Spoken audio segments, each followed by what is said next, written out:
Nilambur trend ഇടതിന് അനുകൂലമെന്ന് CP സംസ്ഥാന secretary Binoy Viswam. വലിയ ഭൂരിപക്ഷത്തോടു കൂടി തന്നെ സ്വരാജ് നിലമ്പൂരിൽ വിജയിക്കും. നിലമ്പൂരിലും കോൺഗ്രസ് RSS രഹസ്യധാരണയുണ്ട്. RSSും ജമാഅത്തെ ഇസ്ലാമിയും UDFിനൊപ്പമാണ്. ഇടതുമുന്നണിക്കെതിരെ എല്ലാ തെരഞ്ഞെടുപ്പുകളിലും ഈ സഖ്യമുണ്ടെന്നും ഇതിനെ തോൽപ്പിക്കാൻ UDF ആരുമായും കൂട്ടുകൂടുമെന്നും ബിനോയ് വിശ്വം പറഞ്ഞു. പോളിംഗ് ട്രെൻഡ് മുഴുവനും LDFിന് അനുകൂലമാണ്. ഈ ട്രെൻഡിൽ ഉറപ്പായും പറയാം LDF ജയിക്കാൻ പോവുകയാണ്. കോൺഗ്രസ് കൈപ്പത്തിയിൽ തഴമ്പുണ്ട്. ആ തഴമ്പ് എത്രയോ കാലമായി RSS BJPയുമായി കൈകോർത്ത് പിടിച്ച കൈത്തഴമ്പാണ്. ഇത്തവണ അവരുടെ ശ്രമം മുഴുവനും ഒരു കൂട്ടാളി ഉണ്ട്, അത് RSS ആണ്. മറ്റേ കൈകൊണ്ട് അവരിത്തവണ മുസ്ലിം RSS ആയ ജമാഅത്തെ ഇസ്ലാമിയുമായിട്ടും സഖ്യത്തിലാണ്.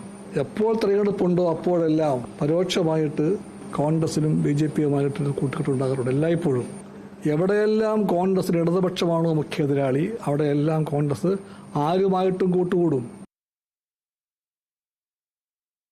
ആര്യടൻ ഷൗക്കത്തിന്റെ ധൃതരാഷ്ട്ര ആലിംഗനത്തിന് വിധേയമാകാൻ തയ്യാറല്ലെന്ന് PV അൻവർ. തനിക്ക് അഭിനയം വശമില്ല. 2 അഭിനേതാക്കൾ കണ്ടുമുട്ടിയപ്പോൾ ആലിംഗനം ചെയ്തു. ആത്മാർത്ഥതയുണ്ടെങ്കിൽ സൗഹൃദം നല്ലതാണ്. ആളെ കാണുമ്പോഴുള്ള സൗഹൃദവും പിന്നിൽ നിന്ന് പാറ വെക്കുന്നതും സൗഹൃദത്തിന്റെ ഭാഗമല്ലെന്നും PV അൻവർ. ഞാൻ എന്താ പറഞ്ഞ ഷൗക്കത്തെ കെട്ടിപ്പിടിക്കരുത് എന്ന് പറഞ്ഞു. പുള്ളിയെ കെട്ടിപ്പിടിക്കുന്ന ആളാ.